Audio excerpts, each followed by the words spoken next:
नमस्कार साथियों, स्वागत है आपका हमारे YouTube चैनल में। आप झारखंड के किस जगह से समाचार सुन रही हैं, कृपया कमेंट बॉक्स में लिखकर हमें जरूर बताएं। हेमंत सोरेन की गिरफ्तारी से किसे फायदा? बीजेपी या जेएमएम? मुद्दे भुनाने के बजाय बयानों तक सिमटी भाजपा। झारखंड में भाजपा सत्ताधारी झारखंड मुक्ति मोर्चा को उनकी औकात पर ला सकती है, पर बीजेपी की ओर से इसके लिए प्रयास गंभीरता से होता नहीं दिख रहा है। भ्रष्टाचार की परतें उखेड़ कर ईडी ने पहले ही भाजपा को मुद्दे परोस दिए हैं। सीजीएल परीक्षा पेपर लीक का मामला तो चलकर भाजपा के सामने आ गया है। बयान और असेंबली के हंगामे के सिवा बीजेपी ने इसे भुनाने की कोई गंभीर कोशिश अभी तक नहीं की है। भाजपा को केंद्रीय नेतृत्व से ही अधिक उम्मीद है। उन्हें लोकसभा चुनाव और फिर विधानसभा चुनाव में नरेंद्र मोदी और अमित शाह के करिश्मे पर अधिक भरोसा है। बता दें कि झारखंड के कंबाइंड एजुकेशनल लेवल की परीक्षा पेपर लीक के कारण रद्द हो गई। झारखंड स्टाफ सिलेक्शन कमीशन ने परीक्षा आयोजित की थी, जिसे लेकर राज्य भर में इसे लेकर हंगामा हो रहा है। असेंबली के बजट सत्र में भी विपक्ष सीबीआई जांच की जिद पर अड़ा है, तो सड़क पर भी विद्यार्थी यही मांग कर रही हैं। वहीं राज्य सरकार एसआईटी के भरोसे है। राज्य में बेरोजगारी का आलम यह है कि 2017 पदों के लिए निकली वैकेंसी के लिए 6,50,000 उम्मीदवारों ने आवेदन किया था। लोकसभा इलेक्शन को लेकर बीजेपी रेस, मुस्लिम समाज का भी मिल रहा साथ। बीजेपी लोकसभा चुनाव में सभी वर्ग का आशीर्वाद चाहती है। अल्पसंख्यक समाज यानी मुस्लिम समाज के लोगों को पार्टी से जोड़ने के लिए कई कार्यक्रम चल रही हैं। इसके लिए सभी स्तर पर कार्यक्रम चल रही हैं। भाजपा अल्पसंख्यक मोर्चा किस दिशा में काम करता है? इस बार के लोकसभा चुनाव मुस्लिम समाज का वोट लेने के लिए काफी मेहनत की जा रही है। अल्पसंख्यक मोर्चा को कई कार्यक्रम दिए गए हैं। शनिवार को पार्टी कार्यालय में आयोजित अल्पसंख्यक मोर्चा के अध्यक्ष के पद ग्रहण समारोह में दर्जनों मुस्लिम नेता पूरे प्रदेश भर से शामिल हुए। बता दें कि सभी ने एक स्वर में प्रधानमंत्री नरेंद्र मोदी की सोच और उनकी कार्यशैली की तारीफ की। इस कार्यक्रम में डॉक्टर तबस्सुम खान ने कहा कि प्रधानमंत्री नरेंद्र मोदी को हम लोग वोट क्यों नहीं दें? उन्होंने देश के लिए कितना काम किया है। आज 3 तलाक से संबंधित कानून बनाया गया है। यह मुस्लिम महिलाओं के लिए एक बड़ी राहत देने वाला कानून है।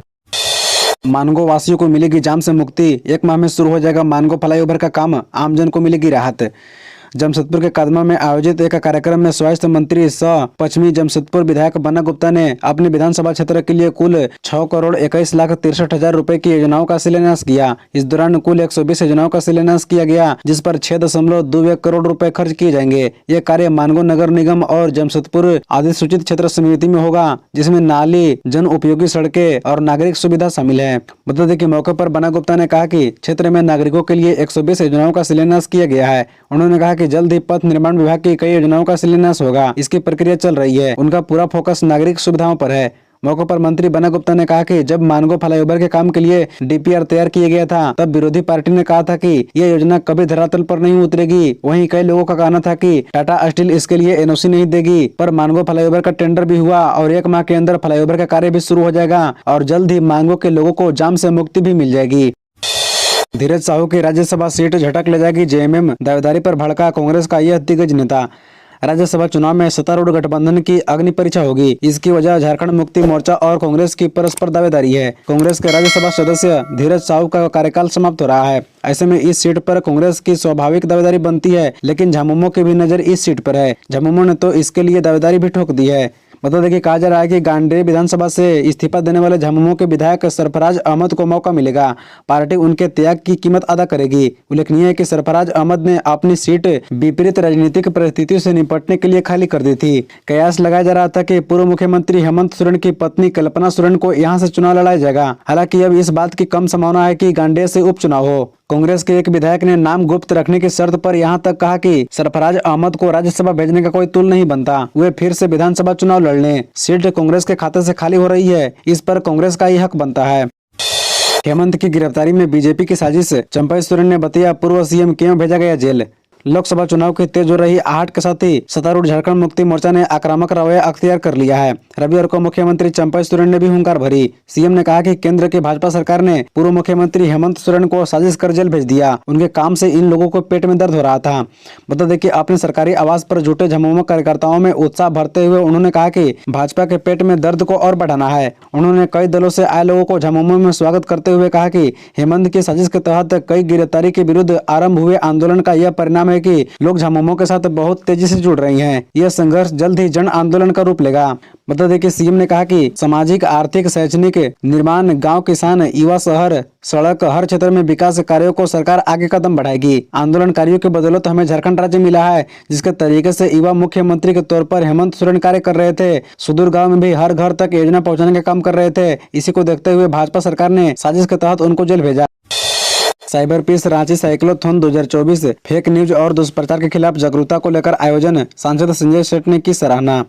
साइबर पीस और रांची बाईसाइकिल मेयर के द्वारा वार्षिक रूप से आयोजित cycling event cyber peace Ranchi cyclothon 2024 का आयोजन किया गया। कार्यक्रम के मुख्य अतिथि रांची सांसद संजय सेठ थे।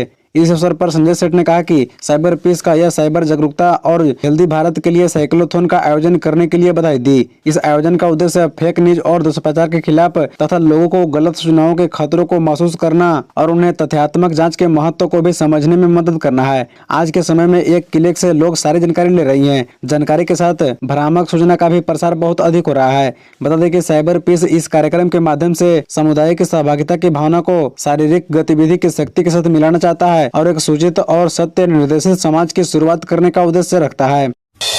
राष्ट्रपति का झारखंड दौरा, सुरक्षा में 1000 जवान संभालेंगे रांची की कमान, इस दिन का प्लान।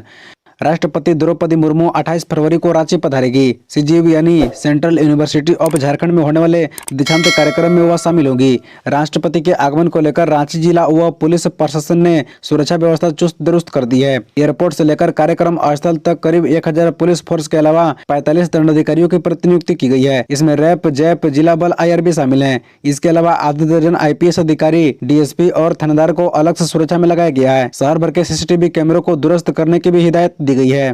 बताया गया कि कंट्रोल रूम से राष्ट्रपति की सुरक्षा पर नजर रखी जाएगी। सभी प्रतिनियुक्ति पुलिस कर्मियों और दंडाधिकारियों को सख्त निर्देश है कि वे ड्यूटी में कोई लापरवाही न बरते। उपायुक्त राहुल सिन्हा व SSP चंदन सिन्हा पूरी सुरक्षा व्यवस्था पर स्वयं नजर रखेंगे।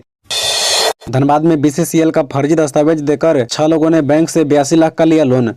गोविंदपुर प्रखंड स्थित बोरियो शाखा के झारखंड राज्य ग्रामीण बैंक से कुछ लोगों ने BCCL में नौकरी करने का झांसा देकर साथ ही फर्जी तरीके से कागजात तैयार कर लाखों रुपए का लोन उठा लिया है। रिपोर्ट्स के मुताबिक 6 लोगों ने बैंक से करीब 82 लाख रुपए का ऋण लिया है। वहीं बैंक में इस मामले का खुलासा उस वक्त हुआ जब लोगों द्वारा ऋण का किस्त जमा नहीं होने लगा। वहीं इस मामले का खुलासा होने के बाद ब्रांच से लेकर रीजनल ऑफिस गिरिडीह में भी बैंक अधिकारियों के बीच हड़कंप मच गई है। रिपोर्ट्स के मुताबिक जब ऋण का किस्त जमा नहीं हुआ तो बैंक अधिकारियों ने इस पूरे मामले में जांच पड़ताल शुरू की। वहीं बैंक कर्मियों के बीच जब इस फर्जीवाड़े का खुलासा हुआ तो सबके होश उड़ गए। उन्होंने जांच में पाया कि उन लोगों द्वारा ऋण के लिए BCCL की पे स्लिप और ID कार्ड के अलावा जो भी अन्य दस्तावेज जमा किए गए थे सभी फर्जी थे। वहीं इस फर्जीवाड़े का खुलासा होने के बाद बैंक प्रबंधक आशा सिन्हा ने गोविंदपुर थाने में भोला यादव नाम के व्यक्ति, उनकी पत्नी और सिंडिकेट के खिलाफ केस दर्ज कराई। उन्होंने आरोपी के खिलाफ भावदी की धारा 419, 420, 406, 467, 462, 471, 120B के तहत प्राथमिकी दर्ज कराई। 27 फरवरी को सिमडेगा आएंगे केंद्रीय मंत्री अर्जुन मुंडा। 100 करोड़ से अधिक योजनाओं का करेंगे लोकार्पण, शिलान्यास।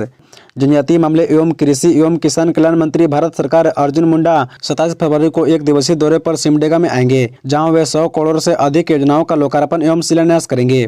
जानकारी देते हुए केंद्रीय मंत्री के जिला सांसद प्रतिनिधि सुनील श्रीवास्तव ने कहा कि केंद्रीय मंत्री 27 फरवरी को पाकरटार, बांसजोर एवं जलडेगा प्रखंड का दौरा कर 100 करोड़ से अधिक योजनाओं का जनता को सौगात देंगे एवं आमजन कार्यकर्ताओं से रूबरू होंगे। इसे लेकर भारतीय जनता पार्टी में उत्साह है एवं तैयारी हेतु पार्टी युद्ध स्तर पर जुट गई है। 21 मार्च को झारखंड में होगा राज्यसभा चुनाव। धीरज साहू, समीर राव का कार्यकाल हो रहा खत्म। उम्मीदवार को लेकर बीजेपी में कंफ्यूजन, JMM कांग्रेस के अपने दावे। झारखंड में 21 मार्च को राज्यसभा की खाली हो रही सीटों के लिए मतदान होगा। वर्तमान में एक सीट कांग्रेस और दूसरी भाजपा के खाते में है। जिन 2 सीटों पर मतदान होगा उनमें कांग्रेस के धीरज साहू और भाजपा के समीर राव की सीट शामिल है। संख्या गणित को देखने से एक सीट JMM कांग्रेस गठबंधन और दूसरी सीट भाजपा के खाते में जाती दिख रही है, लेकिन सूत्रों के माने तो JMM कांग्रेस गठबंधन और भाजपा दोनों की जगह उम्मीदवार की घोषणा को लेकर कुछ भी स्पष्ट नहीं दिख रहा है। भाजपा में जहाँ फिर से समीर राव और आशा लकड़ा को लेकर असमंजस की स्थिति बनी हुई है, वहीं JMM कांग्रेस के अपने दावे हैं।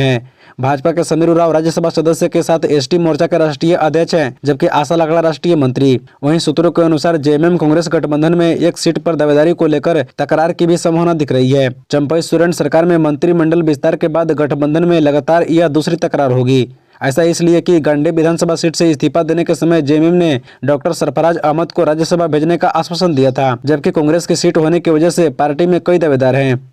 दरअसल राज्यसभा के लिए गठबंधन की एक सीट कांग्रेस के खाते में है, लेकिन जीत के लिए जरूरी आंकड़ा जेएमएम के पास है। जेएमएम के 29 विधायक हैं, जबकि कांग्रेस के मात्र 17 विधायक हैं। इसी तरह रोजाना खबरों से अपडेट रहने के लिए इस चैनल को सब्सक्राइब कर बेल आइकन को भी प्रेस कर दीजिए। धन्यवाद।